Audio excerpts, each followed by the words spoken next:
ఏం చేస్తున్నా? ఇక రోజ్ కేకులు తడుపుకుంటున్న పిండి. ఇది మైదా పిండి, అందులోకి కొంచెం బియ్యం పిండి తీసుకోవాలా. ఇది చక్కెర, ఇలాచి రెండు కలిపి మిక్సీ కొట్టుకోవాలా, పౌడర్. ఇవన్నీ కలుపుకోవాలా. ఎంత తీసుకోవాలి? ఇది ఒక అర్ధ కిలో తీసుకుంటే ఇది ఒక పావు కిలో తీసుకోవాలి. మైదా పిండి ఒక అర్ధ కిలో తీసుకుంటే బియ్యం పిండి ఒక పావు కిలో తీసుకోవాలా. ఈ చక్కెర సరిపోయినంత చక్కెర.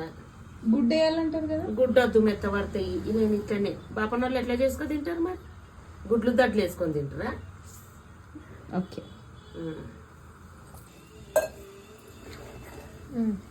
ఇట్లా కలుపుకోవాలా పిండిని. చక్కెర కూడా వేసినాం కదా, చక్కెరలకి కూడా నీళ్ళు అవుతాయి. ఇట్లా కలుపుకొని మంచిగా ఇట్లా కలుపుకొని ఒక గంట పక్కన పెట్టుకోవాలా. మురుకులు చేస్తున్నా కదా, ఈ మురుకులు అయ్యే లోపల ఇది మంచిగా మెత్తగా అవుతుంది మంచిగా. అప్పుడు నూనె వేసుకోవాలి. మురుకులు అయినాక ఎట్లా తీసుకొని పో. ఇది ముంచేనా? నూనె కాకుండా ఇప్పుడు ఏం చేయాలి? సగం ముంచాలా, మొత్తం ముంచుతున్నావా? మొత్తం ముంచ రావు. ఇట్లాను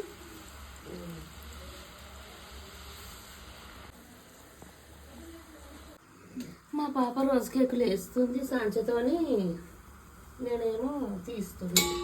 ఇక చిన్నపిల్ల పాప కదా, అలా సరిగ్గా రాదు, నేర్పిస్తున్నా మీకు.